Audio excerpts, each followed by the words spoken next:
Para quem está chegando agora, já está fazendo 8 dias que eu estou aqui. Cheguei na sexta-feira à noite da semana passada. Tem sido um tempo muito rico, muito precioso. Hoje é o primeiro dia que eu vou ministrar, mas tenho me sentido muito realizado em ver os filhos espirituais, os filhos naturais ministrando. Ver a palavra de Deus saindo com bastante maturidade, com bastante unção. E também os contatos pessoais são um exemplo do que faz o coração da gente sentir realizado. Um dos jovens que estava no primeiro módulo, que já foi embora, me procurou na última noite, antes dele ir embora. Ele sentiu uma testificação com a minha vida na primeira noite, sexta-feira à noite que chegou, e já tivemos comunhão. E aí, durante uma ministração do Haroldo, que estava falando sobre a perversidade do homem, ele sentiu uma vontade muito forte de chorar. Aí ele olhou ao redor, ninguém estava chorando, e ele ficou sufocando o desejo, com vergonha de chorar, porque ninguém estava chorando, e ele ficou muito chocado com a palavra. Aí ele me viu chorando. Aí ele sentiu a vontade de poder chorar. Então, mesmo que a gente conhece há muito tempo a palavra e tem estado sempre, para mim, é um encontro com Deus, de ouvir a palavra de Deus e de poder compartilhar com as pessoas, né? É a comunhão vertical e horizontal que faz a gente se sentir realizado. As orações de manhã também têm trazido bastante realização aos corações, de poder derramar nossos corações ao Senhor. Eu vou pedir o Lauro para vir aqui contar um sonho que Deus deu para ele essa noite. Ele recebeu a unção da palavra da Elisa, de gritar. Aí ele gritou no meio da noite e acordou todo mundo lá.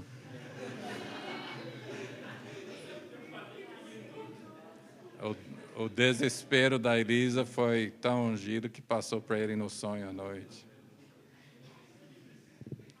Então, não sei nem como contar o sonho, que na verdade o sonho veio de um susto com um grito. O resultado foi que todo mundo que estava roncando parou de roncar. E teve um silêncio muito grande no quarto. Eu estava sonhando que eu estava numa casa, num lugar que parecia que era familiar, poderia ser minha, dos meus pais, e tinha muita gente estranha. E eu não me sentia muito à vontade lá.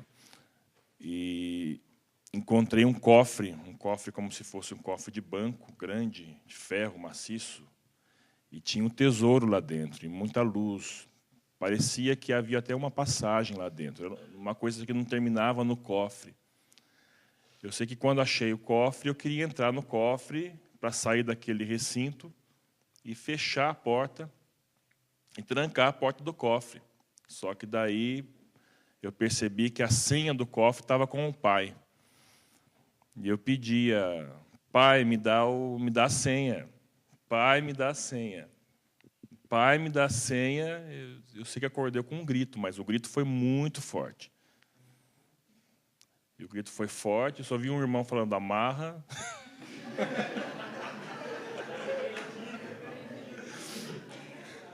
E daí um silêncio que todo mundo acordou. E isso foi a primeira vez que aconteceu comigo. Não costumo gritar assim nos meus sonhos, muito menos num lugar com tanta gente dormindo, né?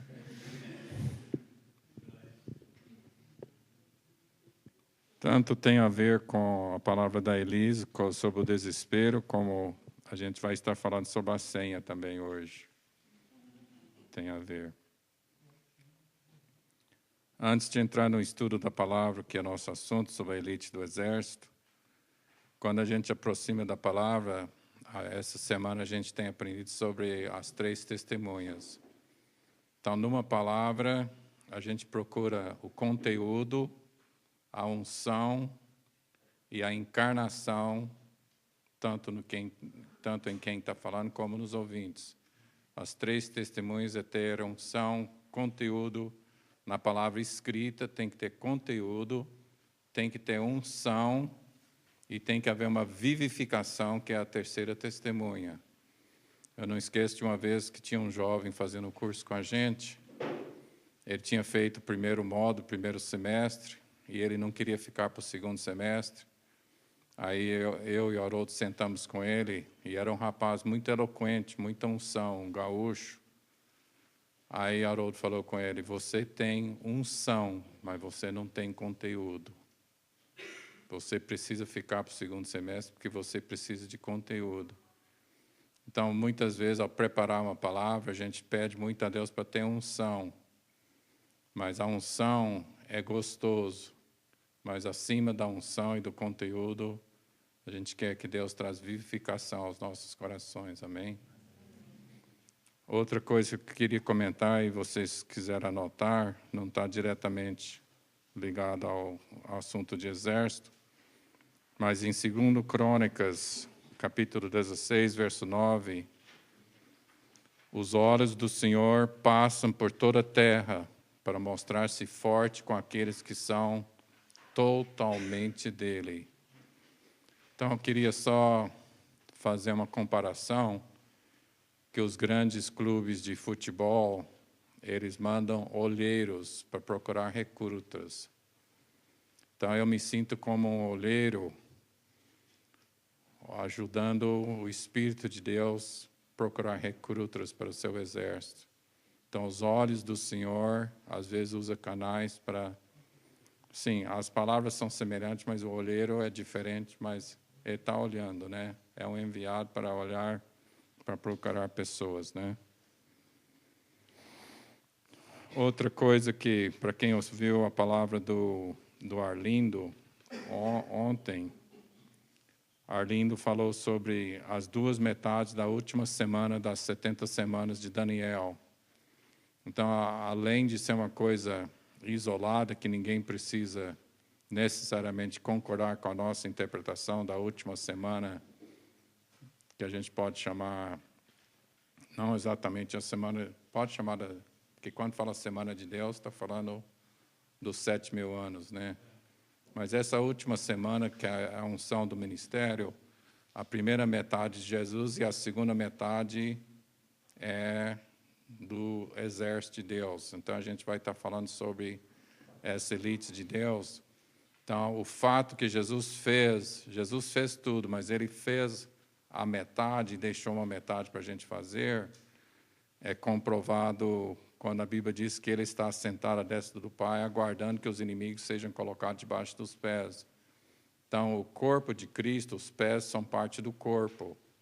Então, essa questão da elite fazer a obra de Deus, Romanos 8 fala que a criação aguarda a manifestação dos filhos de Deus. Então, a maneira de pisar o inimigo, Jesus fez a obra principal de pisar o inimigo. Mas quando Deus, o juiz, vai falar com os inimigos no final, porque Deus não destruiu Satanás até agora, porque está aguardando o povo de Deus comprovar que é possível vencer o pecado. Tem uma disputa entre Deus e o diabo, igual no livro de Jó. Então, a disputa só vai ser resolvida e não foi inteiramente resolvida na pessoa de Jesus, porque Jesus é Deus. Jesus venceu a carne com a força do Espírito Santo que ele tinha sem medida. Então, não convenceu o diabo totalmente. O preço foi pago, mas o diabo só vai ser inteiramente derrotado quando o povo de Deus, um povo fraco, humano, mortal, for levantado, vencendo o pecado e sendo vitorioso com santidade. Então, nosso assunto, para não complicar as coisas, nós vamos começar no número 1, a missão. Está na página 67. Antes de entrar no título, que é as 12 testemunhas do filho varão e os 144.000, nós vamos pegar a missão geral do exército todo, número 1, letra A do número 1, a missão geral do exército todo. E vocês podem acrescentar, eu coloquei Gênesis 1, 28, mas vamos acrescentar do verso 26 em diante. Nós vamos começar em Gênesis 1, verso 26 a 28, fazer uma pequena modificação na nossa apostila aqui. Eu coloquei que a missão geral do exército todo é estabelecer o reino de Deus. Tem 3 coisas: encher a terra, sujeitar os inimigos e administrar toda a terra. Eu coloquei 3 coisas, mas nós vamos simplificar no verso 26. Gênesis 1, 26. Também disse Deus: façamos o homem à nossa imagem, conforme a nossa semelhança. Tenha ele domínio sobre os peixes do mar, sobre as aves dos céus, sobre os animais domésticos, sobre toda a terra, sobre todos os répteis que rastejam pela terra. Criou Deus, pois, o homem à sua imagem, a imagem de Deus o criou, homem e mulher os criou. E Deus os abençoou e lhes disse: sede fecundos, multiplicai-vos, enchei a terra, sujeitai-a, dominai sobre os peixes do mar, sobre as aves dos céus e sobre todo animal que rasteja pela terra. Então, na apostila, nós colocamos 3 coisas que está no verso 28. Mas nós vamos simplificar. Vocês podem colocar que a função principal do homem, no verso 26, ele criou o homem principalmente para dominar a terra. Aí vocês podem colocar que nós somos criados na imagem de Deus para ser os representantes de Deus na terra. Deus criou toda a criação e a última parte da criação foi o homem para administrar toda a terra. Então, nós temos as 3 ordens no verso 28, mas simplificando, ficar bem claro nas nossas mentes, nos nossos corações. O homem tem uma tarefa. O homem foi criado para dominar a terra. Então, essa questão de fazer parte do exército de Deus não é algo isolado. A função principal do homem é administrar a terra. Mas já existia inimigos. Então, quando ele está no verso 28, ele fala: multiplicar, encher a terra e sujeitar-a. Então, havia já problemas, já havia o inimigo. Então, a administração da terra depende de sujeitar os inimigos. Então, Deus tem um plano para nossas vidas. A primeira ordem, vocês podem olhar no caderno aí, na apostila aí, da letra A, número 1. A primeira questão é viver plenamente como a família de Deus, o testemunho de Deus em todas as nações. Quando a Bíblia fala em Mateus 24, verso 14, que o evangelho do reino será pregado a toda criatura, não é só pregado, é vivido. O evangelho do reino é pregado com o testemunho das nossas vidas. Então, nós vencemos o mal, não atacando o mal em si, mas vivendo o amor de Deus, vivendo a unidade. O problema dentro de nós tem que ser resolvido, o problema interno do nosso espírito de divisão. O espírito de desunião e dúvida não começou na Torre de Babel, começou desde que o homem foi criado e o inimigo conseguiu lançar sementes de desunião em nossos corações. Então, basicamente, nós não vamos demorar nessa primeira parte. A missão geral do exército todo é dominar toda a terra, administrar a terra, dividida em 3 partes: viver como a família de Deus, o testemunho. Número 2, vencer todas as tentações da carne, subir aos lugares celestiais e dominar as potestades que governam sobre esta terra. É porque o homem foi criado para governar a terra, mas o homem entregou o domínio dele para o diabo. Então, nós temos que retomar o que nós perdemos. E agora mesmo nós vamos passar para Apocalipse para ver realmente como isso acontece. E número 3, só com a volta do rei é que cumpriremos plenamente a última ordem de administrar toda a terra. Antes de estabelecer o reino de Deus na eternidade, vai ter o tempo do milênio. Durante o milênio, nós vamos trabalhar na terra, restaurando o meio ambiente, restaurando toda a corrupção, tanto economicamente como na natureza, em todos os sentidos. Vai ter o tempo do milênio de restaurar plenamente a terra para o reino de Deus. Aí vocês podem acrescentar nesse número 3, que o que está escrito é que só com a volta do rei que cumpriremos plenamente. Mas nós podemos administrar nossas casas e nossas comunidades. Essa questão da ordem de dominar toda a terra só vai voltar plenamente, em plenitude, com a volta do rei. Mas nós precisamos de aprender a dominar, administrar nossas casas e nossas comunidades. O Davi aprendeu a ser rei, ele tinha unção para ser rei sobre todo Israel, mas ele foi fiel com 400 homens, né? Então, Davi aprendeu como administrar as coisas com um pequeno bando de homens, né? Agora nós vamos ler Apocalipse 11, partes de Apocalipse 11, 12 e 14. E nós vamos ver algumas aplicações. Vamos trabalhar com essa parte complicada de Apocalipse, a interpretação de Apocalipse. E depois nós vamos pegar detalhes sobre esses precursores. Para quem estava aqui durante a semana, já teve várias referências a estas passagens, só não referiu a Apocalipse 14 sobre os 144 mil, né? Já foi falado que o filho varão de Apocalipse 12 é a mesma companhia profética das duas testemunhas. Nós consideramos que as duas testemunhas de Apocalipse 11, o filho varão de Apocalipse 12 e os 144 mil de Apocalipse 14 são a mesma companhia profética, com aspectos diferentes, mas descrevendo a mesma companhia profética, né? Então, nós não exigimos que vocês concordem, mas são maneiras de descrever. O irmão Asher, por exemplo, acha que os 144 mil é só de judeus naturais.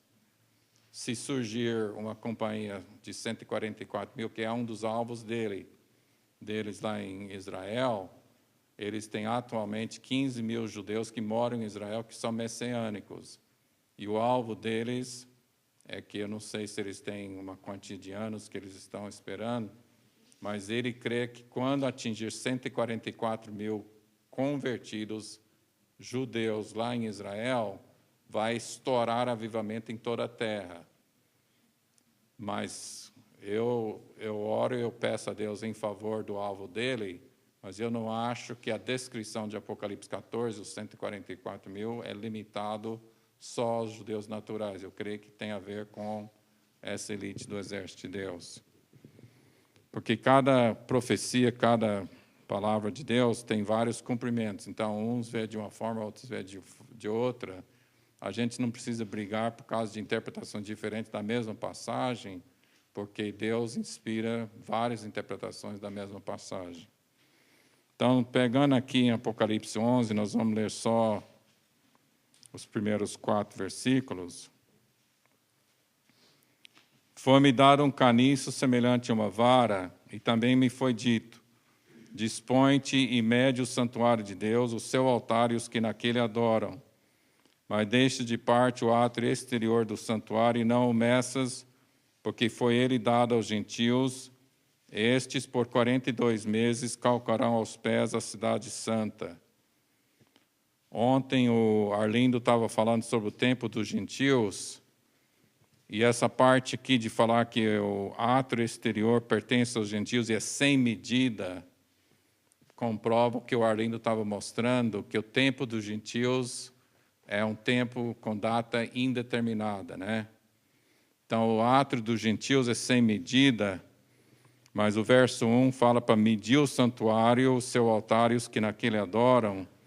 Então, existem medidas específicas. Então, tem várias comparações em Apocalipse. É uma revelação básica que meu pai compartilhou. É que tem coisas específicas e tem coisas sem medida. Deus é um Deus grande, no sentido macro, e Deus é micro no sentido de muito detalhista. Então, Deus não é só de um jeito, Deus não é só minucioso, Deus é grande e é impossível conseguir pegar tudo, Ele é sem limite, mas Ele gosta de coisas limitadas e pequenas. A gente não pode limitar Deus de um jeito só.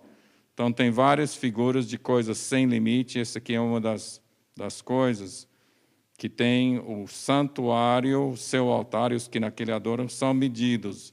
E o ato dos gentios é sem medida. Aí o verso 3, darei as minhas 2 testemunhas que profetizem por 1.260 dias, vestidos de pano de saco.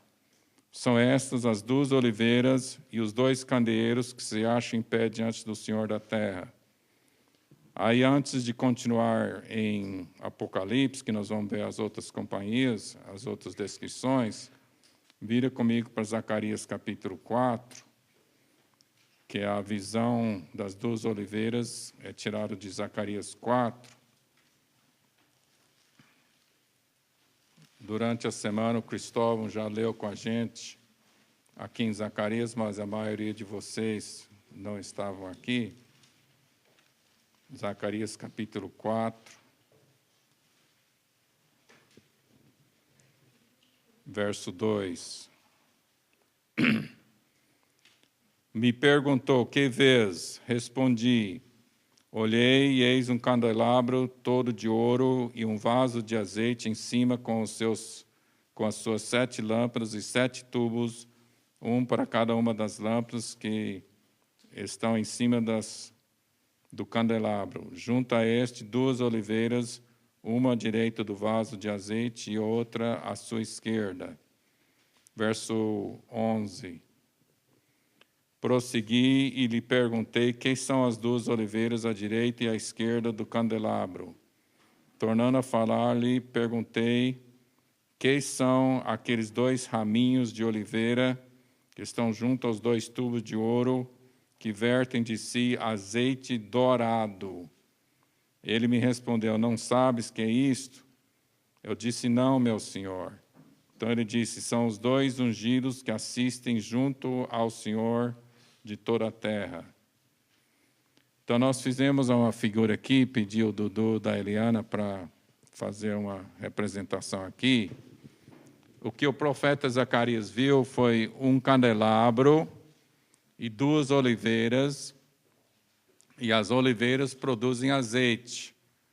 Então, na visão, o azeite saiu em 2 tubinhos, em 2 canos das oliveiras, fornecendo azeite ao candelabro. Então, o candelabro é a igreja. Em Apocalipse capítulo 1, fala claramente que o candelabro é a igreja. E aqui está falando, tanto em Zacarias como em Apocalipse 11, falando que as 2 oliveiras são os 2 ungidos. Então, Cristóvão andou explicando bastante sobre o ministério de Moisés e Elias. A palavra e o Espírito. Moisés é a palavra e Elias representa o Espírito. A água e o fogo. É um testemunho da palavra bem equilibrado nos 2 sentidos, né? Então, as 2 oliveiras vertem azeite e azeite dourado para a luz da igreja. Então, nós vamos voltar para o Apocalipse, mas essa é uma questão em que as 2 testemunhas, o ministério profético, fornece o combustível, né? O azeite é o combustível para fazer o fogo da igreja queimar. Esse é o peso do nosso ministério, é restaurar o ministério da palavra que traz luz para a igreja poder brilhar, né? Então, agora capítulo 12 de Apocalipse. Depois nós vamos continuar nesse assunto das 2 testemunhas, dessa questão das oliveiras. Agora o capítulo 12 de Apocalipse.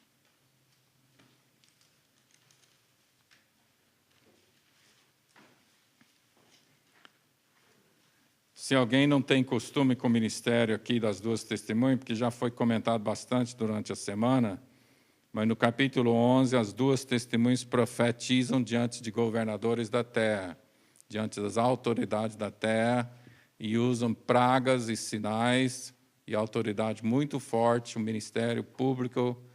Então, antes do ministério público de Apocalipse 11, que é para toda a terra, as duas testemunhas têm um ministério para a igreja. Eu vou estar desenvolvendo esse assunto. As duas testemunhas têm ministério à igreja, e depois, no capítulo 12 de Apocalipse, nós vamos ver como a igreja dá à luz um filho varão, que o filho varão vai ter esse ministério público. São dois níveis. É o aperfeiçoamento da igreja, é o ministério profético à igreja. A igreja ajuda a aperfeiçoar, porque a igreja é a madre, é o útero. Então, a igreja ajuda a aperfeiçoar o ministério, e o ministério é enviado ao mundo. Vai haver um testemunho público semelhante aos profetas do Velho Testamento, que era enviado aos reis da terra, principalmente aos reis de Israel, mas era enviado também com recados para todas as nações. Vai haver um testemunho forte do ministério profético em toda a terra. Então, Apocalipse 12. Viu-se grande sinal no céu, a saber, uma mulher vestida do sol, com a lua debaixo dos pés e uma coroa de 12 estrelas na cabeça. A mulher é a igreja, o sol é Jesus, a igreja vai ser revestida de Jesus, a lua debaixo dos pés, a luz é o quê? A lua é o quê? A lua é um reflexo do sol, a lua não tem luz em si própria. Então, as leis, os estatutos dos governos, em maioria, baseados em leis que vieram da Bíblia. Então, a lua é a civilização humana, mas está debaixo dos pés. A igreja não é dominada por coisas que são apenas reflexo. A luz da lua, eu gosto muito da lua, faz parte da criação de Deus, mas a lua, ela não transmite vida. A luz da lua não transmite calor, nem vida, nem nada. Então, a lua está debaixo dos pés. Uma coroa de 12 estrelas na cabeça refere ao ministério apostólico.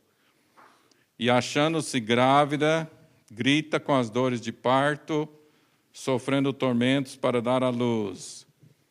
Só para ficar visualizando cada etapa aqui, se a igreja já está gloriosa, já está com o sol, revestida do sol, já está com o ministério apostólico, o que vocês acham que está provocando essas dores?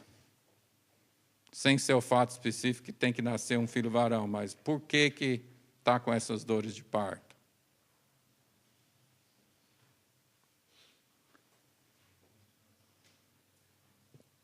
Chuta aí, o que vocês acham? Por que motivo que uma igreja já perfeita, revestida do sol, está tendo dor? As orações são... As dores são a oração, a dor se expressa em oração, mas é pelas nações, é pela necessidade da igreja, do mundo. A Bíblia fala, irmãozinhos, Ezequiel capítulo 47, acho que está anotado aqui em outra parte, se não quiser anotar, não precisa mais. Ezequiel 47 fala sobre um rio fluir da casa de Deus que vai entrar no Mar Morto. Vai haver um avivamento do poder do Evangelho, de libertação, que vai ser um testemunho inagualável da capacidade do amor de Deus para toda a terra antes da volta de Cristo. O irmão judaico, o irmão judeu convertido, ele profetizou alguns anos atrás que o avivamento dos últimos dias é juntar todos os avivamentos que já teve na história da igreja, que vai ser muito mais ainda. Então, Apocalipse 12, nós estamos aqui agora no verso 3, achando-se grávida, grita com as dores de parto. Essas dores é de amor, viu? Para a libertação ser liberado para a terra. Sofrendo tormentos para dar à luz. Viu-se também outro sinal no céu, e eis um dragão grande, vermelho, com 7 cabeças, 10 chifres, nas cabeças 7 diademas, a sua cauda arrastava a terça parte das estrelas do céu, as quais lançou para a terra, e o dragão se deteve em frente da mulher, que estava para dar à luz, a fim de lhe devorar o filho quando nascesse. Essa estratégia do inimigo de devorar aquilo que vai lhe fazer mal está profetizado desde o capítulo 3 de Gênesis, né? Que a serpente ia morder o calcanhar do descendente da mulher. Então, tanto no tempo de Moisés, o faraó tentou, né, matar todos os meninos homens, como em várias épocas da história, o inimigo, quando ele sabe que algo forte vai acontecer, ele tenta cortar logo antes que aconteça. Verso 5. Nasceu-lhe, pois, um filho varão que há de reger todas as nações com cetro de ferro. Então, o filho nasceu e esse filho foi arrebatado para Deus até ao seu trono. Nós cremos que esse arrebatamento não é literal. Nós cremos que é entrar no seu devido lugar em lugares celestiais, tá? O filho foi arrebatado até o trono de Deus no sentido espiritual. A mulher, porém, fugiu para o deserto, onde lhe havia Deus preparado lugar para que nele a sustentem durante 1260 dias.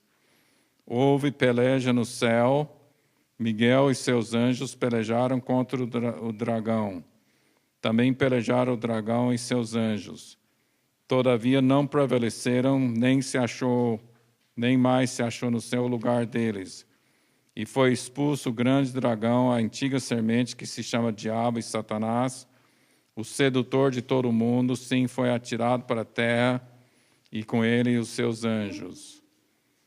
Então, a Bíblia não fala claramente, mas nas entrelinhas e na sequência do texto, nós cremos que o fato que Miguel conseguiu expulsar o diabo é devido à subida do filho varão. Escreve aí no seu caderno, onde vocês puderem escrever.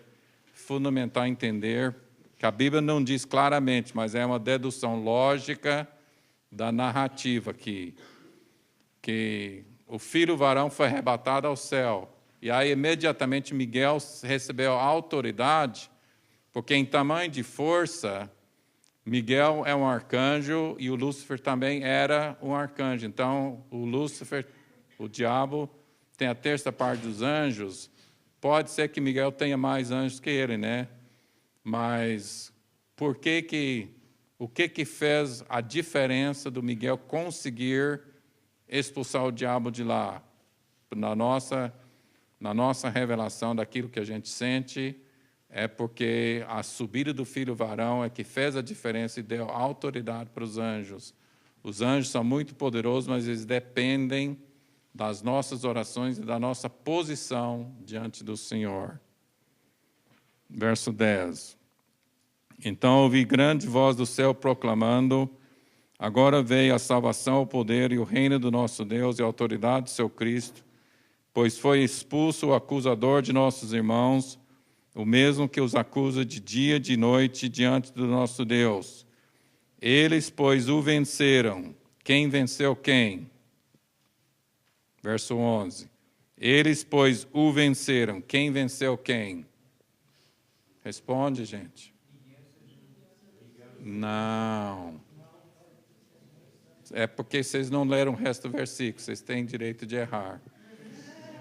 Eles, pois, o venceram por causa do sangue do Cordeiro, por causa da palavra, do testemunho que deram. Quem deu o testemunho? Quem? A igreja. Eles, pois, o venceram por causa do sangue do Cordeiro, por causa da palavra, do testemunho que deram, e mesmo em face da morte, não amaram a própria vida. Então, o fator determinante de vencer o diabo é o povo de Deus. É 3 coisas: o sangue do Cordeiro, o testemunho e a posição. Né? A posição, o testemunho é a confissão, mas o fato que não amava a própria vida é uma posição diante do Senhor. Antes de continuar, um outro fator importante de vocês anotarem é que essa barreira, que é o diabo, não só o diabo que está ali diante do trono acusando, mas existe interferência. Foi explicado essa semana que o diabo nos acusa diante de Deus. Não sei se foi o Arlindo que falou, Michel que falou que ele nos acusa na nossa mente, né? Achei muito interessante. O diabo nos acusa diante de Deus e tenta fazer interferência das respostas de Deus, mas ele também joga acusações em nossas mentes. Então, esse acusador, essa interferência, essa dificuldade, gente, vai acabar. Nós vamos entrar em lugares celestiais. Efésios fala sobre estarmos sentados em lugares celestiais. Nós vamos entrar em posição. Aquele grito que o Lauro sentiu, e vários gritos que tem mencionado, vai haver dores de parto e vai entrar, a igreja do Senhor vai entrar em nova dimensão. Nós vamos entrar na nossa herança em lugares celestiais. Nós vamos andar como Jesus andou na terra, amém, gente? Amém. Nós vamos andar na terra com liberdade. Jesus orava para o Pai só para as pessoas entenderem que o Pai estava ali presente com ele. Mas Jesus ressuscitava morto com a ordem dele, né? Então, Jesus tinha autoridade sobre todos os inimigos e ele passou essa autoridade para os seus discípulos. Amém? Amém, gente? Amém. Então, verso 12. Por isso festejai os céus e vós os que neles habitais, ai da terra e do mar, pois o diabo desceu até vós, cheio de grande cólera, sabendo que pouco tempo lhe resta. Aí no capítulo 13, o diabo passa a sua autoridade para a besta. Então vai haver grande fúria na terra, vai começar a grande tribulação. Foi perguntado ontem sobre o tempo da tribulação, que é o mesmo período do testemunho das duas testemunhas. Esse período de 3 anos e meio é um período só, não é 2 períodos. É o período do testemunho do povo de Deus. A igreja, aqui já cita que a igreja vai ficar protegida e sustentada. A mulher, ela foge para o deserto, verso 6. A igreja é protegida no deserto e vai haver outras pessoas que vão morrer pelo seu testemunho. Nós vamos ver até o final do capítulo. Tem 3 tipos de pessoas. O Cristóvão mostrou no quadro, quem ouviu a palavra do Cristóvão, ele mostrou 3 grupos de cristãos que todos 3 são fiéis. O filho varão, que é o ministério profético, que as 2 testemunhas dão testemunho diante das nações e os governadores ficam com ódio deles, querendo matá-los, e só podem matá-los quando terminar o testemunho deles. A igreja é protegida no deserto, que não é geográfico, não é físico, mas vai haver provisão soberana de Deus, que durante o tempo da tribulação não pode comprar ou vender, vai ser muito complicado, mas Deus vai multiplicar a comida, vai fornecer a comida para a gente milagrosamente, vai haver a provisão de Deus durante o tempo no deserto, e vai ter alguns restantes. Vamos terminar o capítulo para ver o restante. Vamos ler logo de uma vez o verso 17, para ver o terceiro grupo de cristãos. Verso 17. Irou-se o dragão contra a mulher e foi pelejar com os restantes da sua descendência, os que guardam os mandamentos de Deus e têm o testemunho de Jesus. E no capítulo 13 também fala, deixa eu ver aqui, verso 7, capítulo 13, aqui em Apocalipse, verso 7, foi-lhe dado também que pelejasse contra os santos e os vencesse. Então, a marca da besta vai matar muita gente que não estão protegidos no deserto. Vocês estão conseguindo entender 3 companhias? O ministério profético, que é tirado da igreja, que tem testemunho público. Eles não vão estar escondidos. A igreja vai estar escondida no deserto, protegida por Deus. Os profetas do Senhor vão estar em evidência e vai haver duelo. Vai haver desafios. Como Moisés apareceu diante de Faraó, Faraó ficava com raiva, Moisés se retirava, depois Moisés voltava de novo. Vai haver confrontos entre os profetas do Senhor e os governadores da terra. E eles só vão conseguir, como a gente viu durante a semana, que Jesus sumia no meio do povo e eles não conseguiam pegar Jesus até o dia que Deus permitiu. Então, os profetas também vão ser protegidos até terminar seu ministério. Mas a terceira companhia, o terceiro grupo, não tiveram discernimento, não prepararam as comunidades de proteção, vão ser pessoas fiéis a Deus, e de repente eles vão perder o emprego, de repente eles vão ser martirizados por causa do seu testemunho, e eles não vão saber onde esconder, mas eles vão receber galardão, vão ser pessoas fiéis a Deus. Dá para perceber? Alguém quer fazer alguma pergunta? Vai ter pessoas fiéis a Deus na tribulação, que não vão estar nos abrigos que Deus vai fornecer, que eu não sei explicar direito como que é, mas o diabo tenta pegar. Vamos ler os versos 13 a 15 aqui, 13 a 16, que a gente pulou, para depois ver se todo mundo está entendendo. Capítulo 12, verso 13. Quando, pois, o dragão se viu atirado para a terra, perseguiu a mulher que dera à luz um filho varão. E foram dadas à mulher as 2 asas de grande águia para que voasse até o deserto, ao seu lugar, onde é sustentada durante um tempo, tempos e metade de um tempo, fora da vista da serpente. Então vai haver proteção para aqueles que estão dentro da igreja gloriosa. Mas o verso 17 fala que o inimigo vai pelejar contra os restantes da mulher. Algumas pessoas são fiéis a Deus, mas não vão estar ligados a comunidades coesas.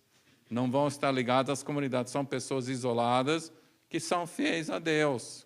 Vai existir essas pessoas e elas também vão ser vencedoras porque não vão aceitar o testemunho falso e vão morrer. E não é vergonha.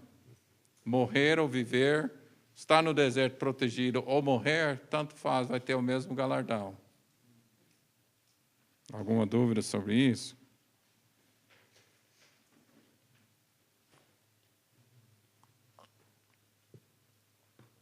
Verso 16. Não, verso 15, né?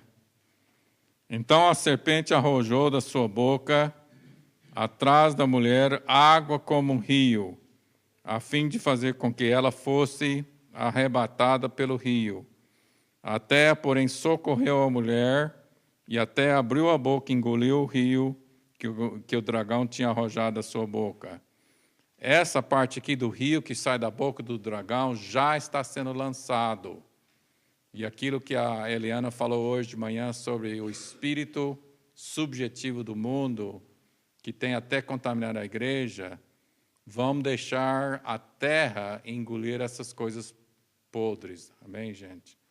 O rio que sai da boca do dragão é tudo cheio de sujeira e porcaria, e às vezes está influenciando a igreja, mas a igreja verdadeira não vai aceitar, e a civilização mundana terrestre é que vai engolir essas coisas. Alguma pergunta antes da gente prosseguir? Então vamos para o capítulo 14. Então, capítulo 12 descreve como que acontece. Capítulo 11 descreve o ministério às autoridades, né, ao governo. E o capítulo 14 vai descrever características dessa companhia profética. Capítulo 11 descreve o foco do ministério. Capítulo 12 descreve como que acontece, porque a mulher dá à luz o filho varão. A gente vai estar mostrando esse intercâmbio depois. E capítulo 14 mostra as características dessa companhia profética. Capítulo 14, versos 1 a 5. Olhei e eis o Cordeiro em pé sobre o monte Sião, e com ele 144.000, tendo na fronte escrito o seu nome e o nome de seu pai. Ouvi uma voz do céu como voz de muitas águas, como voz de grande trovão. Também a voz que ouvi era como de arpistas quando tangem a sua harpa.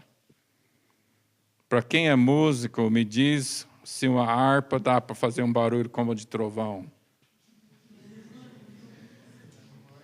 que são duas características dessa música. É voz como de trovão e é voz como de arpistas. Então, existem essas duas características como Beethoven, né? Tem as coisas bem fortes, bem violentas, e tem a coisa suavidade. Se ficasse tudo na força, quem já viu aquele filme O Segredo de Beethoven? O Segredo de Beethoven tem uma moça que é música, que é secretária do Beethoven. Aí o Beethoven vai passando para ela é compositora também, né? Aí o Beethoven vai passando para ela, aí ele explica para ela não ter medo das pausas, do silêncio no meio da música. Tem as coisas fortes, aí tem que dar uma paradinha, tem a parte suave. Então, os contrastes na música são muito importantes. Então, aqui nessa música, verso 2 descreve como voz de muitas águas, como voz de grande trovão, e ao mesmo tempo bem melodioso, como de arpistas. Entoava um novo cântico diante do trono, diante dos 4 seres viventes e dos anciãos. E ninguém pode aprender o cântico, senão os 144.000 que foram comprados da terra. Eu vou fazer um comentário que seria interessante vocês anotarem. Vocês desculpem que a gente, às vezes, não é totalmente organizado, mas os outros preleitores também pulavam bastante, não seguindo muito o esboço. É porque tem que anotar enquanto eu estou lembrando, porque depois eu não vou lembrar.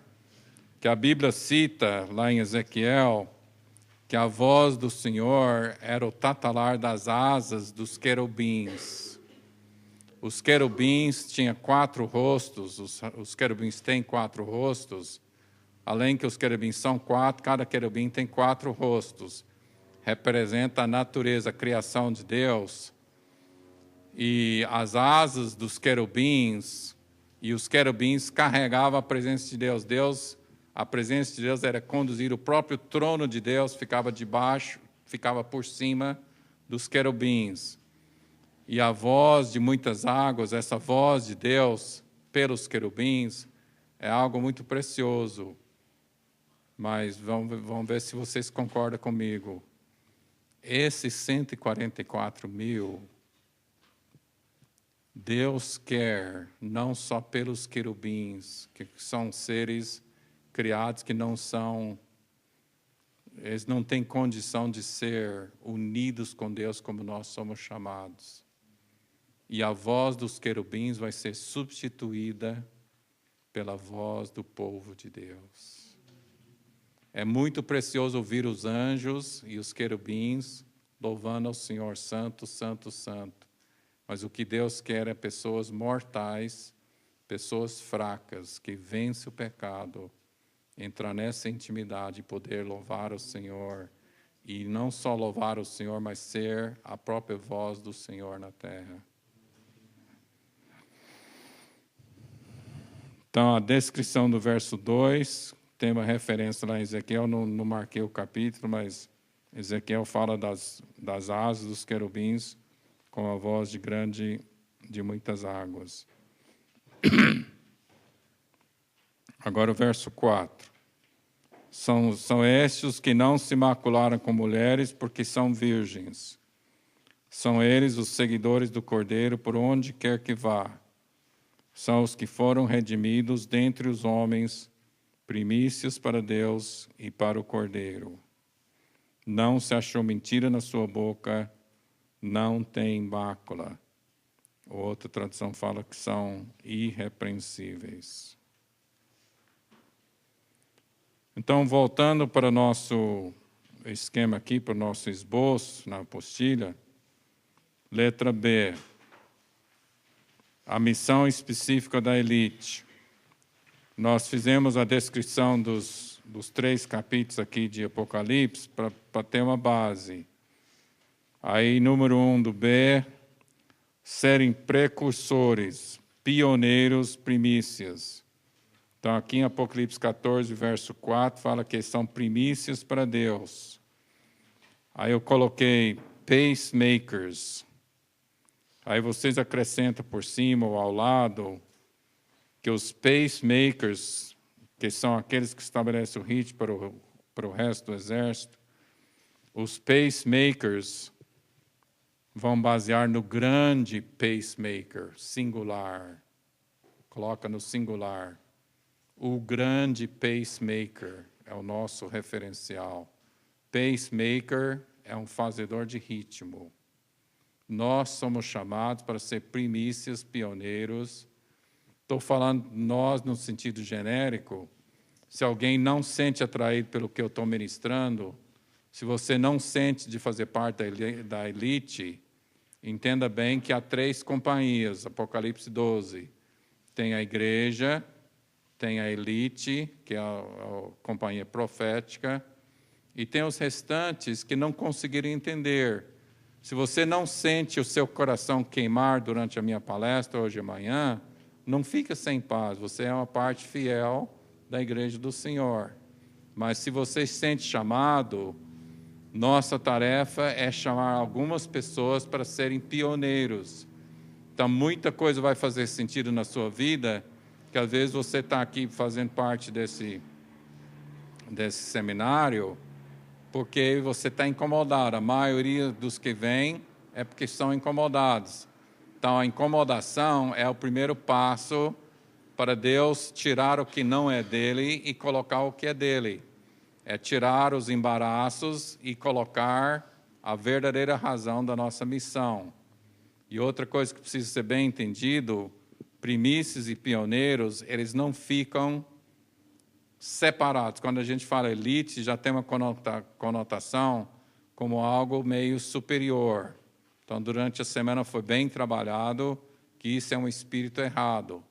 Ser pioneiro e ser primícia é abrir o caminho para os outros entrar. Então, os requisitos, as qualificações, a maneira de surgir a elite é algo que depois vai ser passado para a igreja toda. Ser virgem, ser puro, para você se consagrar, isso é chamamento para a igreja toda. Agora, alguns têm que estar na frente para depois passar para os outros. Amém? Isso é o chamado. Hã?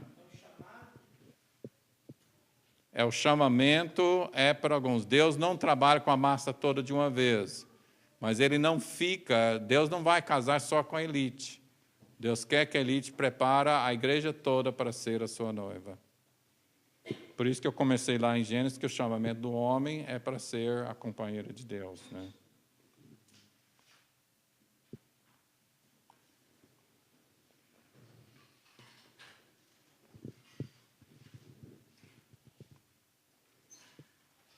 Esses fazedores de ritmo, e enquanto eu estou lembrando, a Leide teve uma música profética, né, Leide? Sobre ouvir o noivo cantando. Me ajudou muito. Porque esses 144 mil, eles têm um cântico novo que ninguém pode aprender. E onde que eles aprenderam? Seguindo o Cordeiro e ouvindo o Cordeiro. Depois de você ouvir a música, no tempo que a gente tinha igreja lá em Rubiataba, nosso olheiro que buscava música nova para nós era o Cristóvão. Ele viajava e ele não é considerado hoje como músico, mas ele tem uma afinação no ouvido, que ele ouvia uma música umas 2 vezes lá em outra igreja, e a igreja de Rubiataba era lá no interior de Goiás, a gente precisava tanto de coisas novas, né? Aí o Cristóvão viajava e trazia de volta a música, e ele ensinava bem fielmente dentro da melodia, né? Então, aprender a ouvir é o segredo. Quando fala inglês, fala outra língua, as pessoas, a gente fala, não, você está falando errado, é assim. Aí a pessoa repete do jeito errado porque não consegue ouvir. O segredo de falar é ouvir. Se você puder ouvir corretamente, é fácil de falar. Então, esse pacemaker, o grande pacemaker, é o nosso Senhor, Ele é o referencial para nós. São chamados a serem profetas, porta-vozes de Deus, para dar visão ao povo de Deus. O Arlindo falou bem ontem sobre essa questão, que sem a visão profética o povo se corrompe. Sua primeira missão é a igreja do Senhor para acordá-la. Aí vocês podem colocar ao lado, onde fala acordar, sacudi-la. A nossa missão é a igreja do Senhor para acordá-la e sacudi-la para estar preparada para ser a noiva imaculada do Cordeiro. Número 2. A elite libera o som que vai liberar a própria criação. Aqui em Apocalipse nós já lemos. Romanos 8 foi lido tanto que acho que não precisa ler, que a criação aguarda a manifestação dos filhos de Deus. Então, aqui eu citei Jó, não vou ler também, mas o mundo foi criado da primeira vez, acompanhado com cânticos. Então, nós cremos que vai haver um som, que vai haver uma música que vai liberar a criação. Em primeiro lugar, vai liberar a igreja. Em segundo lugar, vai liberar os oprimidos da terra.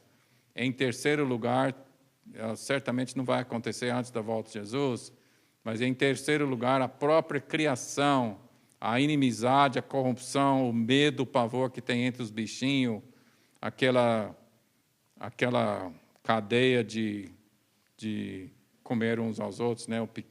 O médio como o pequeno é como sempre o menor, né? Essas coisas vão acabar, nós vamos ver a criação liberada. Então, a criação anseia a manifestação dos filhos de Deus.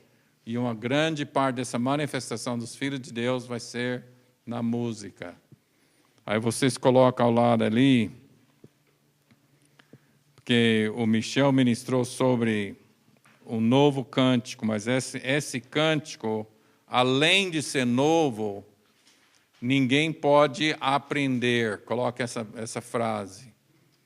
No número 2, sobre o som, além de ser um novo cântico, ninguém pode aprender. Aí vem a questão que o Lauro sentiu, essa angústia em oração, no sonho, é que tem a senha, tem um código.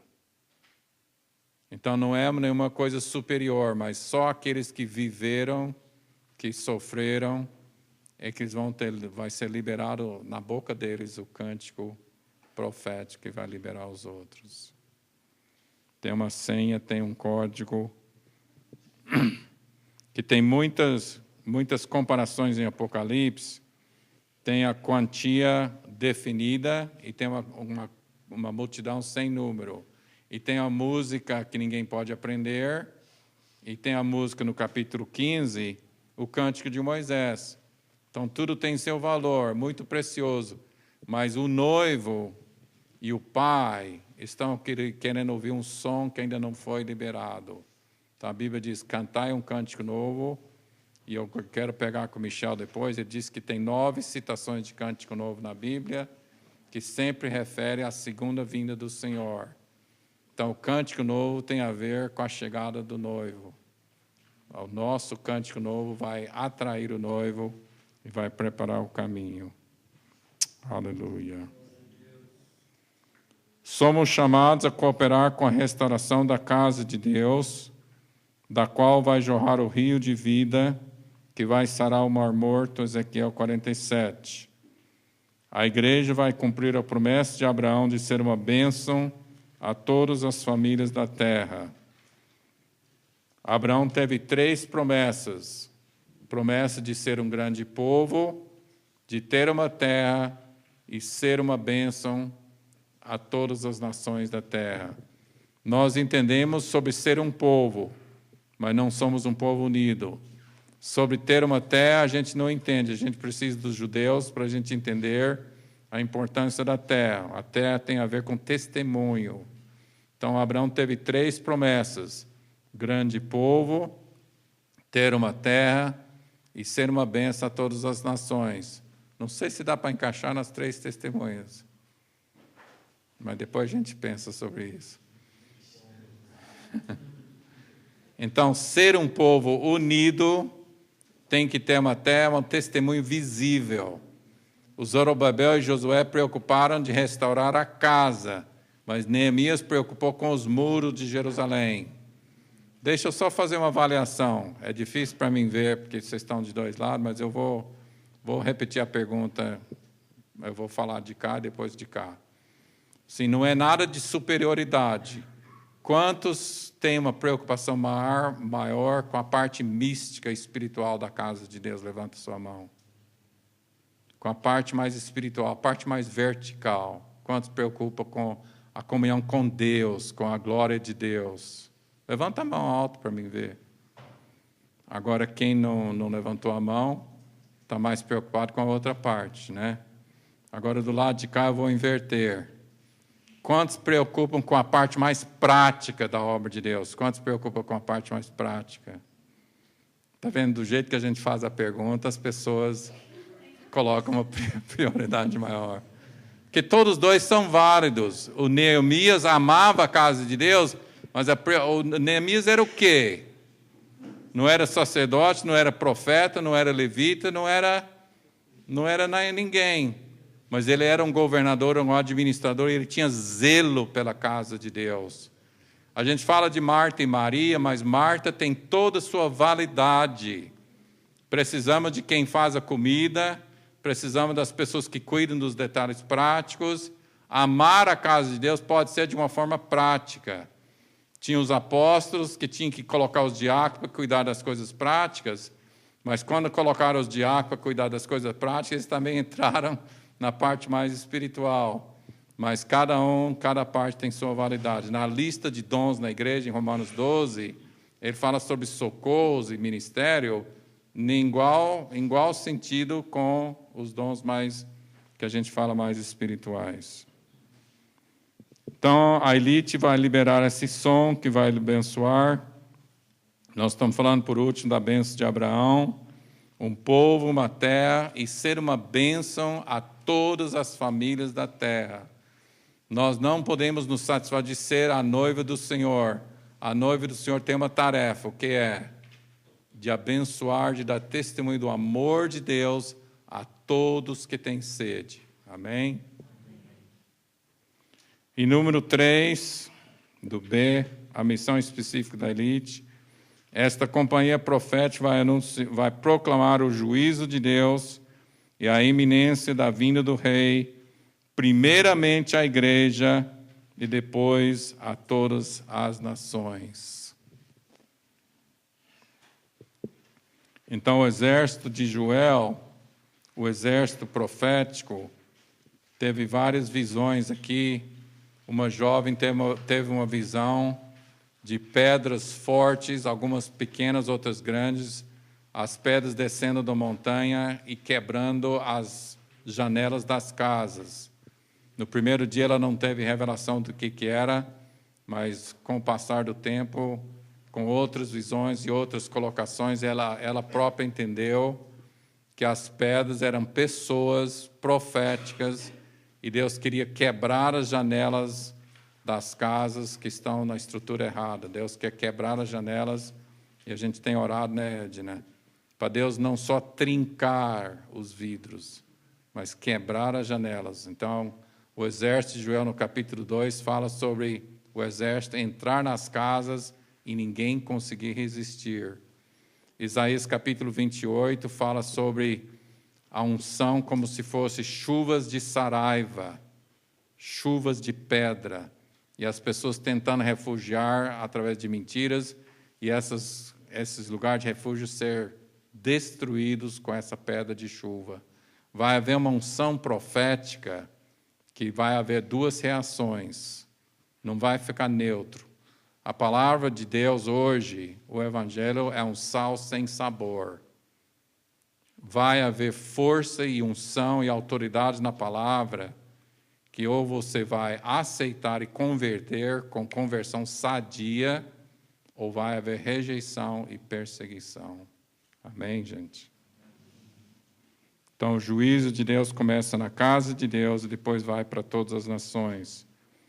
O Abinério está com vontade de fazer um encontro só sobre o livro de Joel, porque os 3 capítulos de Joel, se alguém quiser anotar para não esquecer, os 3 capítulos de Joel têm 3 níveis.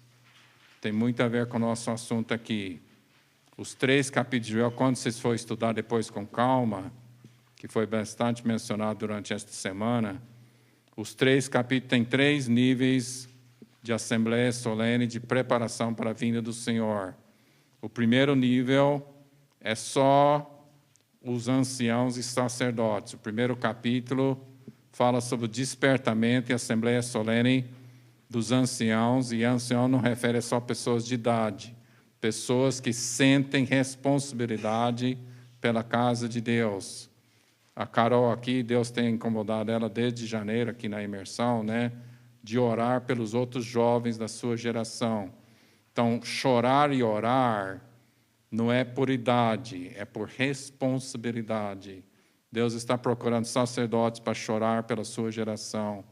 Quando a gente vê que a igreja não sai daquilo que Elisa falou sobre o comodismo, né, sobre essa dormência, a Bíblia compara com uma embriaguez, com a cegueira.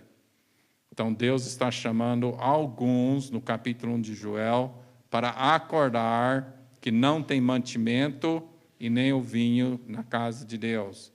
No capítulo 2, através do exército profético, consegue, no meio do capítulo, do verso 15, 16, mais ou menos, consegue até uma assembleia da nação toda.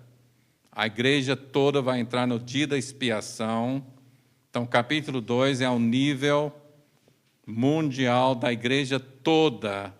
E aí que vai entrar no nível de Apocalipse 12, da igreja passar a ser revestida do sol, né?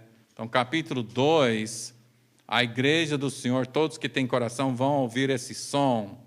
A elite, a companhia profética vai tocar o som, não primeiramente ao mundo, mas vai tocar para a igreja vai acordar. Aquela fascinação, aquela feitiçaria, né, que fala nas Crônicas de Nárnia, né, o feitiço da rainha, Deus vai levantar outro som que vai acordar, que vai cortar o feitiço do som errado. Esses pacemakers vão trazer outro ritmo de marcha, vai começar a marchar com outro ritmo e vai atingir a igreja toda do Senhor. A igreja tradicional, a igreja institucional, a igreja que não quer nada com a realidade, vai continuar. Mas os verdadeiros, e não é mudar de título de igreja, não precisa sair de alguma igreja que tem o nome de igreja, é questão de ter o coração para o Senhor. E o capítulo 3 de Joel fala sobre uma convocação de todas as nações, é o primeiro nível é dos anciãos, o segundo nível, podemos chamar dos sacerdotes, né? O primeiro capítulo é dos sacerdotes, o segundo é da igreja toda, e o terceiro nível é uma confrontação com o mundo todo, multidões no vale de decisão, uma confrontação com o mundo todo. Bom, no tempo que resta ainda para hoje, antes do almoço, vamos ver aqui, virando a página, número 2, a origem.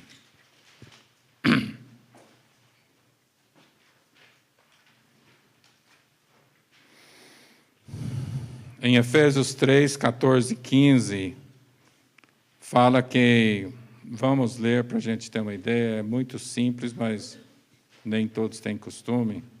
Efésios 3, versos 14 e 15.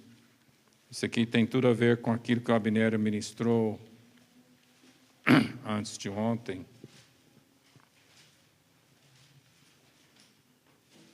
Efésios 3, 14 e 15. Por esta causa me ponho de joelho diante do Pai, de quem toma o nome toda a família, tanto no céu como sobre a terra. Se for pegar no grego, pai é pater e família é mais ou menos paternidade.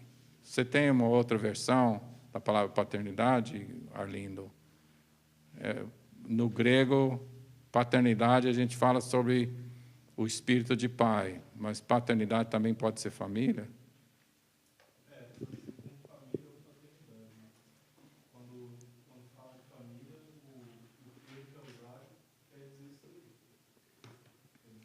É porque no nosso linguajar a gente fala paternidade é o espírito de pai, mas no grego é família, né?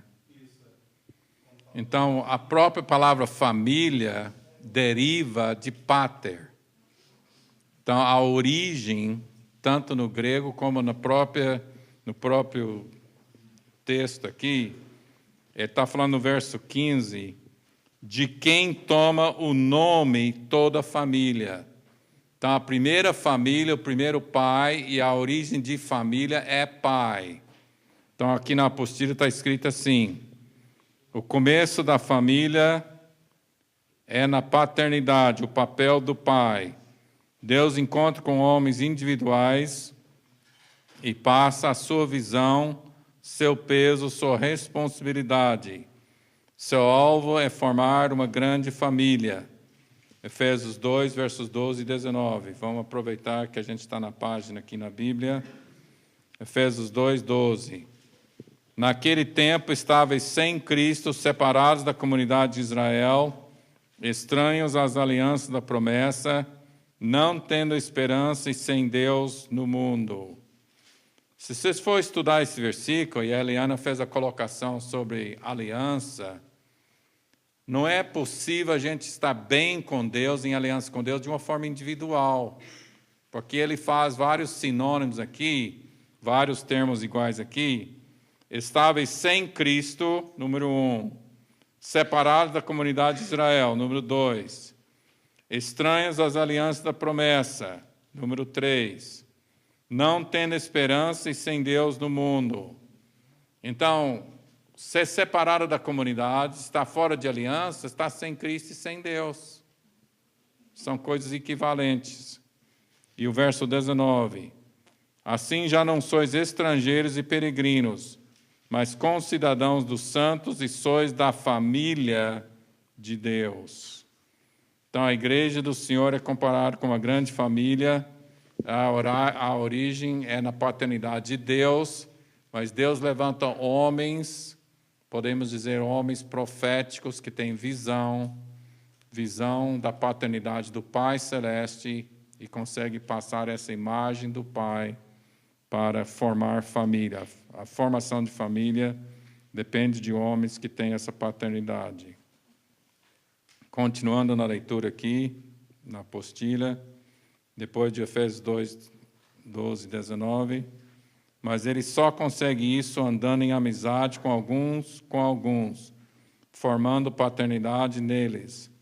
Nestes últimos dias, Deus quer juntar homens fortes, uni-los e passar a visão da coletividade para eles. Se a gente crê, tem muitos anos que a gente trabalha com a restauração da igreja, e às vezes a gente tem a impressão que a restauração da igreja é formar uma democracia. Nós fizemos isso lá em Rubiataba, vieram 3 famílias de Belo Horizonte para Rubiataba, e já eram pessoas convertidas, e a gente trabalhou com essas 3 famílias e começamos a ver novas pessoas convertendo. E meu pai tinha uma ideia de igualdade, que é um conceito correto, mas o tipo da igualdade é que a gente não entendia. Então, aí os novos convertidos fazia parte da reunião de homens todo sábado e dava palpite com aqueles que eram mais maduros. Aí começou a virar uma bagunça. Os novos convertidos dando palpite junto com os irmãos mais maduros. E ninguém era chamado de pastor, e todo mundo tinha voz igual. Aí, com o desenvolvimento de problemas, a gente teve que chamar irmãos de São Paulo para ordenar pastores e colocar a coisa em ordem, né? Então, pegar grandes homens de Deus, ou, aliás, do jeito que eu estou querendo formar, não é grandes homens de Deus. Pegar uma turma de homens que não estão ouvindo de Deus, só a coletividade vira uma democracia e não vai em lugar nenhum. E faz travar um ao outro, que os irmãos de Jundiaí estão tentando fazer isso com 12 pastores, estão conseguindo, mas tem muito caminho de quebrantamento, e isso não desfaz da responsabilidade individual de ouvir de Deus. Então, tanto no sentido de liderança, como no sentido de uma família, qualquer ambiente, qualquer situação de uma localidade, você depender do coletivo, em primeiro lugar, está partindo da premissa errada. tem que ter convicção interior, tem que ouvir de Deus, tem que ter contato pessoal com Deus e depois conferir. E, às vezes, reajustar, porque a gente percebe. Então, a gente vai diante dos irmãos, eles não concordam. Aí você volta para Deus sozinho, aí você pega alguma coisa mais acertada, volta, confira, aí melhorou mais 20%. Aí você volta de novo, aí você ouve de Deus, você leva em consideração aquilo que você ouviu, e eles levam em consideração aquilo que você sentiu também. Nos nossos momentos de presbitério, de ministério, uma época, eu e Haroldo tinha muita polêmica. E Haroldo é uma pessoa muito franca, mas ele é muito aberto. Aí uma vez ele falou comigo, depois que a gente tinha tido uma discussão, aí ele falou: não pense que eu não levo em consideração aquilo que você fala. Eu não concordo com você na hora, mas eu fico ruminando aquilo que se falou, e o que é de Deus eu aceito. Então, isso que é uma atitude sadia. A gente ouvir, não precisa concordar na hora, mas levar em consideração. O marido faz isso com a esposa, né? Ele ouve a esposa, às vezes ele não sente confirmação, mas aí Deus trabalha com ele. Então, o individual e o coletivo. Deus quer levantar homens, profetas, que têm contato vertical com Deus, mas uni-los para formar o verdadeiro ministério. Letra B. O começo é masculino, mas sem a interdependência entre os profetas e a igreja, nunca teremos a obra completa. Observação: os profetas representam o papel do homem, mas a companhia profética inclui mulheres. O papel do profeta é receber a semente inicial. A vida começa com uma semente, tanto vegetal, como animal, como humano. O início da vida é uma semente, mas a semente masculina tem que ter a parte feminina que recebe aquilo.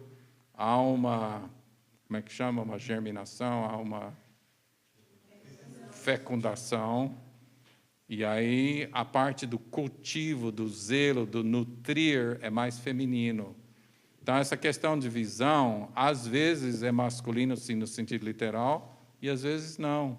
Então, Deus usa ministérios, há muita discussão, muita polêmica sobre se mulheres podem ser profetas e apóstolos. Elas podem fazer parte da companhia profética apostólica. Então, tem mulheres que têm peso por visão, e o homem, Deus coloca certinho os casais. Muitas vezes o homem tem mais visão e a mulher tem mais a parte maternal de zelar. Mas tem mulheres que têm mais visão do que o homem, e não é defeito. Não é que o homem é banana. Tem alguns que são, mas Deus coloca mulheres dinâmicas, tanto na área financeira, como em várias áreas. Tem mulheres que têm talento, e a gente não deve abafar os talentos das mulheres. Em termos gerais, a mulher tem um papel mais específico de zelar, de cuidar, e o homem tem a parte mais de iniciativa. Mas, muitas vezes, pode ser trocado, e Deus abençoa. A mulher tem mais sensibilidade. Isso.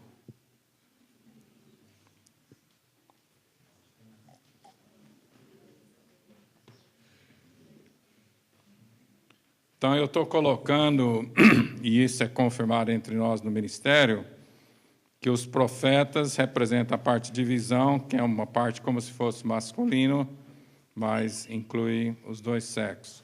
E a igreja representa mais a parte feminina, de nutrição, de zelo, de cuidado, de desenvolvimento, e inclui os dois sexos. O ministério pastoral é mais no sentido feminino. O ministério pastoral é mais no sentido de nutrição. E é um papel completamente digno e não é só com sexo feminino.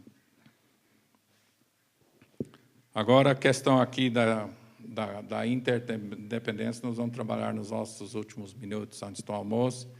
Nós vamos trabalhar essa dependência e nós vamos usar essa questão das duas testemunhas e a história de Esther. As duas testemunhas fornecem azeite dourado ao candelabro, em Zacarias, e a mulher de Apocalipse 12 dá à luz um filho varão. A igreja, o útero que nutre a palavra profética. Então, antes de entrar na história de Esther, que é muito gráfico essa ilustração, as duas testemunhas em Apocalipse têm ministério ao mundo, certo? As duas testemunhas em Apocalipse 11 têm ministério ao mundo. Mas o que vem primeiro no sentido espiritual? Apocalipse 12 ou Apocalipse 11? Se é a mesma companhia, as duas testemunhas que testemunham para o mundo nascem de onde? Nascem da igreja. Então, é meio contraditório, mas são etapas. As duas testemunhas em Zacarias fornecem azeite à igreja. Em Apocalipse 12, não tem nem como fazer uma figura aqui de uma criança nascendo da mulher, né? Não vou pedir os... Poderia colocar uma mulher barriguda e uma criança nascendo, né? Mas aí teria que fazer com bastante trabalho. Mas está dando para entender? Os profetas, vamos falar bem claro, os profetas ajudam a aperfeiçoar a igreja. Levam vida e levam juízo. Levam vida, graça e juízo. A igreja aperfeiçoa e a igreja dá à luz o ministério profético mais aperfeiçoado. Vamos falar sobre a vida de Esther, que vai dar para ficar mais claro. Vamos ler o que está escrito aqui e nós vamos acrescentar. Na história de Esther, sua graciosidade é devida à sua criação por Mordecai. Ela lhe obedecia mesmo depois de ser rainha. Porém, Mordecai não tinha acesso ao rei. O papel de intercessão era de Esther. Aí, para completar o quadro, vocês podem acrescentar mais uma frase que eu esqueci de colocar aqui. Todo mundo achou o lugar? Final da letra B. Aí vocês completam o quadro que Esther volta à administração a Esther, porque a intercessão de Esther, o rei concedeu para Esther a casa de Amã e a autoridade. A Esther não fica com essa autoridade, ela volta à administração para o Mordecai. É a questão, por exemplo, de Marta e Maria, pessoas que não têm certos interesses. Então, a igreja, ela não tem ministério de administração. Tem gente que você coloca eles num papel de administração, eles ficam perdidos. Tem pessoas que almejam ter administração porque eles têm dom para aquilo e tem que purificar a vaidade. Mas tem gente que foi feito para administrar. Posso perguntar quantos têm dom de administração? Levanta a mão quem tem dom de... Quem gosta de administrar os outros? Quem gosta de administrar? Tem que ser purificado, mas é um papel que Deus deu para a gente. Agora, tem gente que não gosta de mandar, não gostam de fazer. Tem prazer em fazer, mas não gosta de fazer. Então, a Esther, ela recebeu a resposta do rei, mas ela devolveu para Mordecai na história, tá? Então, vamos detalhar um pouquinho a história de Esther. E eu já vi muita gente falar que Esther era sobrinha do Mordecai. Ela era filha do tio de Mordecai, então ela é prima. Mas como, claro, ele era bem mais velho, era como se fosse sobrinha. Mas a graciosidade da Esther foi devido ao tipo de criação do Mordecai. Então, a igreja recebe cuidado e zelo, e a igreja se torna graciosa através do ministério profético. Ministério profético e pastoral, né? Então, o ministério ajuda a igreja. E a igreja recebe graça, mas quem tem papel diante do rei é a igreja. Então, esse papel de intercessão, esse papel de dores de parto. Então, essa elite é o ministério profético. E o papel do ministério profético é acordar a igreja que o ministério profético não vai fazer a obra de Deus diante de Deus. Então, quando o filho varão nasce da mulher e sobe ao trono de Deus em Apocalipse 12, é através da igreja. Então, nós tivemos durante os anos, meu pai e nós tivemos certa dificuldade de enfatizar demais o ministério profético e esquecer da igreja. Então, hoje a gente está tentando consertar isso. Inclusive, lá em Montemor, nós temos a igreja que reúne e que toma da ceia, mas ainda é muito debaixo da sombra do ministério da palavra. Então, a igreja, a minha esposa, por exemplo, ela veio de uma família muito pobre, ela tinha muito complexo. Levou anos e horas de conversa e carinho para ela sentir. Hoje ela sente completamente idônea comigo. Ela sente capaz de me aconselhar, de lidar com os filhos, de lidar com outras pessoas. A minha esposa hoje é uma pessoa bem normal, mas ela tinha muitos complexos. Então levou anos de recuperação para ela se sentir à vontade para ser, porque casa com americano, com pessoas que têm mais bens e coisas. A gente nunca foi rico, mas em comparação com a situação da família dela, era muito desigual. Então ela falava no início, não, você que sabe o que faz, porque tudo é seu mesmo. Então até que ela conseguiu entender a idoneidade dela, a capacidade dela me ajudar. Hoje as finanças ficam com ela e eu tenho que pedir R$50 para poder viajar. É sério. Pergunta para a Elisa se é verdade. Eu peço R$50, ela falou, mas só 20 dá, você não vai gastar.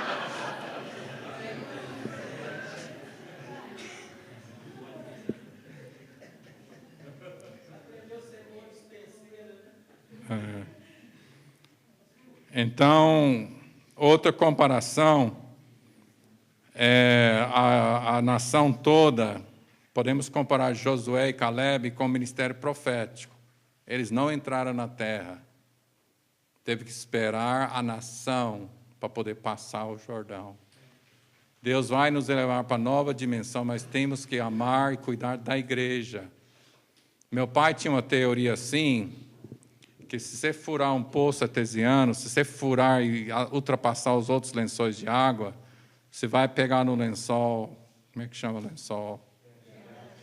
Freático. Se você pegar no lençol freático, vai jorrar água. É uma ideia muito boa e tem sua validade. Mas nós entendemos que precisamos da nação toda, da igreja do Senhor, e não isolar e ficar só furando buraco. Mas precisamos de ir como se fosse uma escada, tem o vertical, as peças verticais e os degraus horizontais. Então, nós caminhando junto, e Deus deu muita vitória para meus filhos, através de eu ouvir minha esposa. Ela tem a parte mais pastoral e eu tenho a parte mais profética. Nós tivemos filhos que foram convertidos ao Senhor e amam o Senhor. Eu acho que isso é suficiente para hoje. Aí amanhã a gente entra mais na parte do surgimento e as qualificações.